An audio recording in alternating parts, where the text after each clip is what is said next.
Assalamualaikum warahmatullahi wabarakatuh. Alhamdulillah nahmadu wa nasta'inu wa nastaghfiru wa na'udzu billahi min syururi anfusina may yahdihillahu fala mudhillalah wa may yudlilhu fala hadiyalah. Asyhadu an la ilaha illallah wahdahu la syarikalah wa asyhadu anna Muhammadan abduhu wa rasuluh. Allahumma shalli ala sayyidina Muhammad wa ala ali sayyidina Muhammad. Rabbi shrah li sadri wa yassir li amri wa halul 'uqdatam min lisani yafqahu qawli.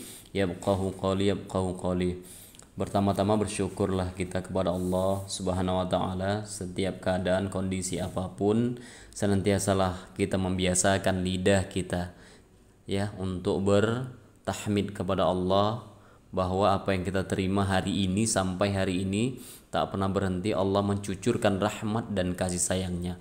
Kalau bukan karena rahmat dan kasih sayang Allah, tak mungkin kita berkesempatan hari ini untuk belajar bersama. Kemudian salawat serta salam kita haturkan kehadiran junjungan kita Nabi Allah Muhammad sallallahu alaihi wasallam. Anak-anakku kelas 12 MIA dan IPS SMA Swasta Budi Agung Medan, selamat pagi anak-anak Bapak.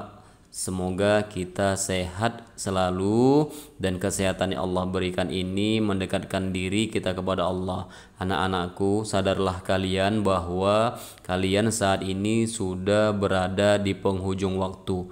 Ubahlah mindset, cara berpikir kalian tentang belajar. Ubahlah cara pikir kalian tentang ilmu pengetahuan. Anak-anakku, jangan pilih ilmu. Semua ilmu itu bermanfaat dan berguna bagi kalian di kemudian hari nanti. Kalau kalian tidak mempunyai keahlian apapun, maka ijazah boleh saja kalian dapatkan, tapi tempat atau kapasitas kalian sebagai orang yang ingin mendapatkan pekerjaan karena tidak mempunyai skill atau keahlian, mustahil rasanya akan punya tempat pada peluang kerja. Anak-anakku, belajarlah. Belajar yang keras, belajar yang giat, banyak belajar, seriuslah dalam belajar. Ubah yang selama hari ini pola belajarmu yang salah. Manfaatkan digital, manfaatkan waktu belajar untuk sebaik-baiknya. Manfaatkan handphone yang ada di tanganmu, dalam genggamanmu untuk belajar, bukan untuk bermain game. Anak-anakku, mohon maaf, sebagai penghantar hari ini kita akan belajar pendidikan agama Islam dan budi pekerti. 12 tahun sudah kalian belajar agama Islam, maka 12 tahun itu bukanlah waktu yang sebentar untuk pendidikan.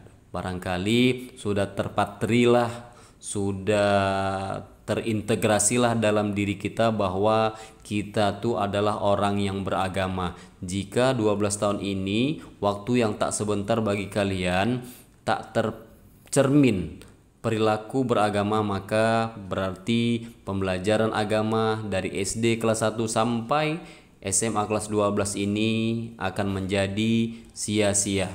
Maka tentu saja banyak orang, banyak pihak yang dirugikan dan dikecewakan, terutama ayah dan ibumu dan dirimu apabila kau menyadarinya. Anak-anakku, hari ini Bapak berpesan kepada kalian, apapun pelajarannya, apapun kegiatan kalian, pilihlah kegiatan itu yang diridhoi oleh Allah. Pilihlah pekerjaan kalian nantinya, pekerjaan yang diridhoi Allah, yang mendekatkan diri kita kepada Allah.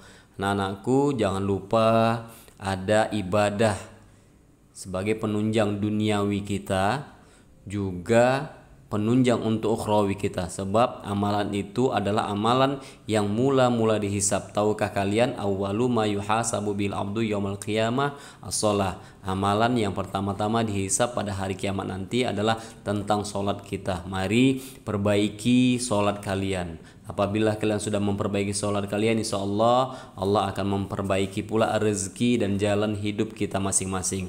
Anak-anakku, sebentar lagi mungkin pada Januari ini kita tamatkan, kita cukupkan belajar kita. Pada bulan Februari, Maret nanti kita sudah tidak lagi belajar seperti biasa tatap muka atau menggunakan buku, melainkan hanya sosialisasi AKM dan UAS BK saja.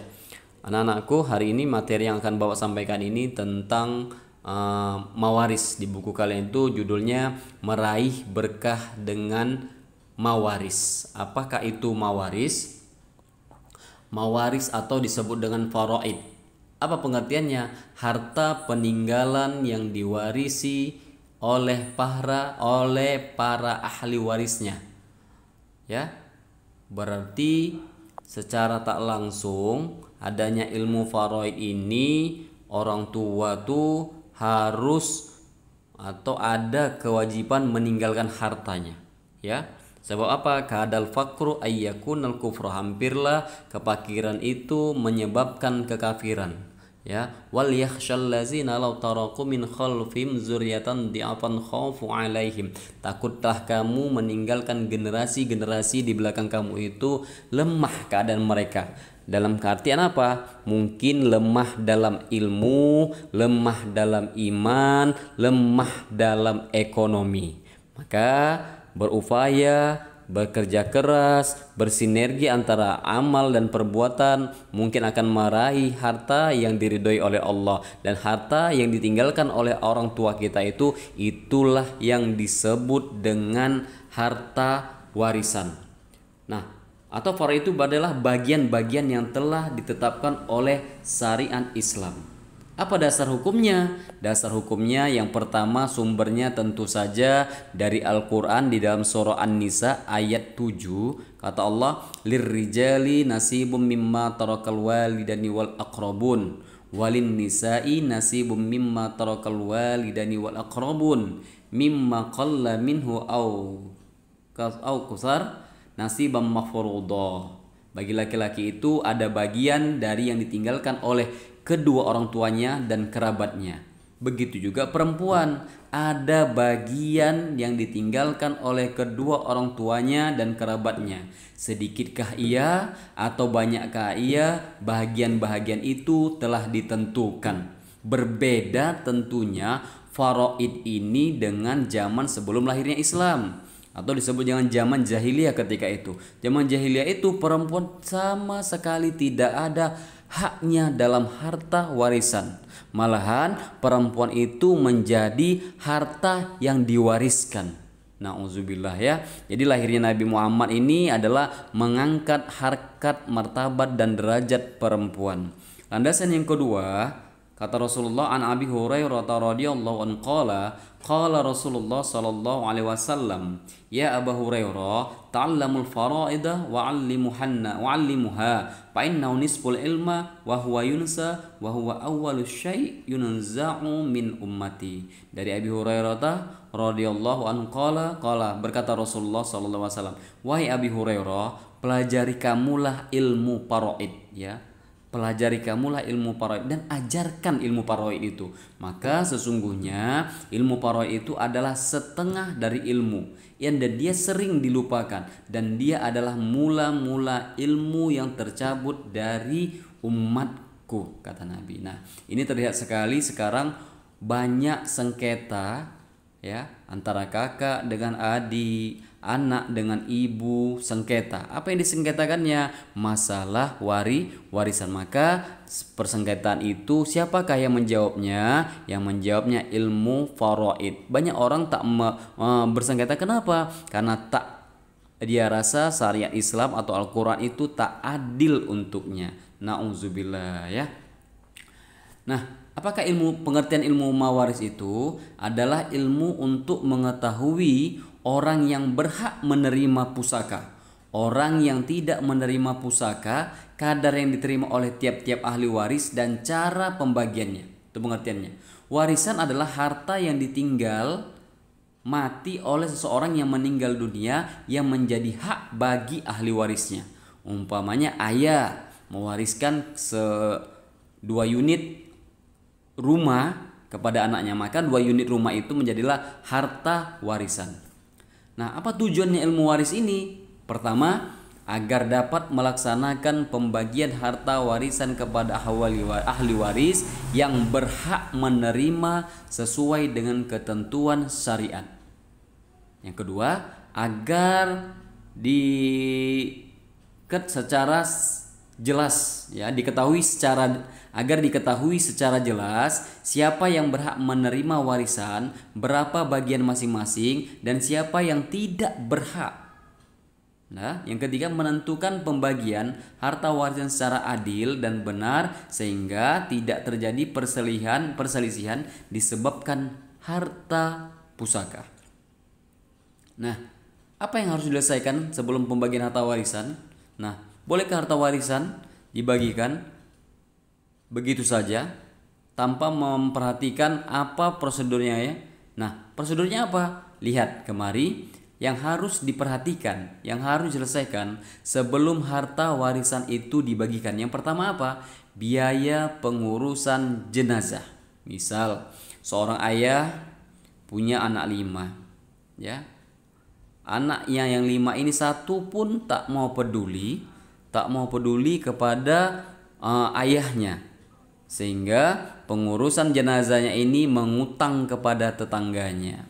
Nah, ketika harta mau dibagikan, tetangganya melapor, "Wahai Abdul," umpamanya, "ayahmu dahulu ketika akan dilaksanakan fardu kifayahnya, tahukah kamu biaya fardu kifayahnya itu memakai uang saya, misal 2 juta. Nah, maka harta warisan itu belum bisa dibagi sebelum dikeluarkan biaya pengurusan jenazahnya tadi. Nah, kedua, membayar utang. Jika kita sebutlah ayah kita, punya hutang, maka sebelum harta dibagi kepada kita, maka kewajiban kita adalah membayar hutang ayah kita terlebih dahulu, ya. Hutang itu wajib dibayar. Oke. Yang ketiga, melaksanakan wasiat bila meninggalkan pesan. Mungkin ayah kita tuh berpesan sebelum wafatnya, tertulis atau secara lisan berpesan kepada kita, nanti umpamanya nih, rumah yang ada di pojokan sana itu saya wasiatkan kepada si Polan bin si Polan. Nah, wasiat ini harus kita laksanakan, wajib. Nah, berapakah besaran wasiatnya? Wasiat itu paling besar itu hanya 1/3 dari harta yang ditinggalkan oleh ayah kita. Kita bisa membatalkan apabila lebih dari 1/3. Ahli waris bisa membatalkannya. Yang keempat, membayar zakat hartanya bila zakat belum dibayarkan atau ada nazarnya, ya. Nazar itu adalah nazar wajib. Nanti kalau berhasil panen nih, saya mau mengundang 100 orang anak yatim, maka itu nazar seperti itu wajib dibayarkan. Nah, membayar zakat kalau udah sampai nisabnya, ukurannya, masanya, maka ketika itu ayah kita sudah meninggal, maka wajiblah dibayarkan zakat dari harta peninggalan ayah tersebut. Oke. Sebab-sebab mendapatkan harta warisan. Pertama, karena nasab, keturunan. Ayah meninggal, maka anak mendapat harta warisan dari si ayah, ya. Sebab perkawinan, suami meninggal, maka istri dapat mewarisi harta si suami. Kalau tak ada anak, istri mendapat harta peninggalan suami itu 1/4. Begitu juga istri yang meninggal, maka suami dapat mewarisi harta istri. Wala, yaitu orang yang memerdekakan budak, ini tak ada lagi, ya. Oke.